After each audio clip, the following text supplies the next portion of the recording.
Well, with that big breaking news which is coming in well ahead of the Panchayat polls in a petition which has been filed today regarding deployment of central forces in the polling booths of Bengal. This ahead of the Panchayat polls. Now remember, in fact, the High Court order has said that the safety and security of the polling personnel in the elections as well as the number of police personnel deployed has come out now, and it has brought out that all the booths across West Bengal will not have central forces, as there are 61,000 polling booths and 315 central forces have been deployed and expected all the forces to reach before election duty. Let me go across to Adrija. Adrija, the central forces being deployed ahead of the Panchayat polls in West Bengal has been a politically very sensitive situation which has been escalating all the time. Tell us what the court has ruled in it.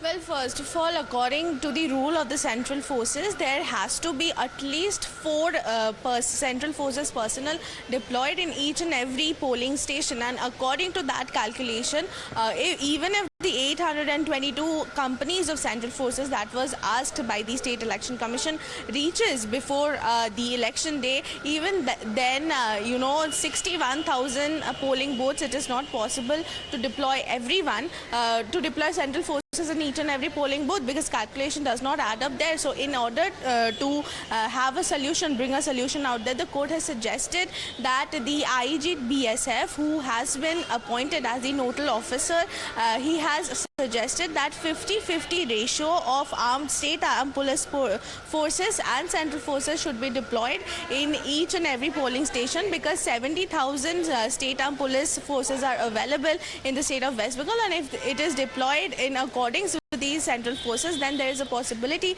that state armed police forces along with central forces will be available and will be deployed in all the polling stations across the state of West Bengal on the polling day as well as on the result day. We'll keep tracking the developments on that front, Adrija. We are going to get you more details of that. But politically, how is this going to be panning out as well? You must explain, because West Bengal has, the TMC government has always said that they do not need central forces. But now, even though central forces have been deployed, they aren't enough to cover each and every polling booth. Well, absolutely. You see, more than the TMC, this is what the opposition parties like the BJP and the Congress were constantly claiming, that 822 companies of central forces, which has been asked by the State Election Commissioner, is not enough. And that is exactly what we are seeing is happening, because even if as less as 4 central force personnel are being deployed in each and every polling station, even after that, the 61,000 polling stations across the state cannot be covered. So, of course, what the opposition parties were scared of, what the opposition parties were constantly claiming, that more central forces should be asked for, more central forces should be deployed in the state of West Bengal. That is exactly what is happening, because now even if 822 central forces, that, let me tell you, have not all of the companies have yet reached the state of West Bengal. They are yet to reach, and we are only 3 days away from the polling day, and therefore, it is politically very interesting to see how it pans out regarding for the TMC as well as for the other opposition parties.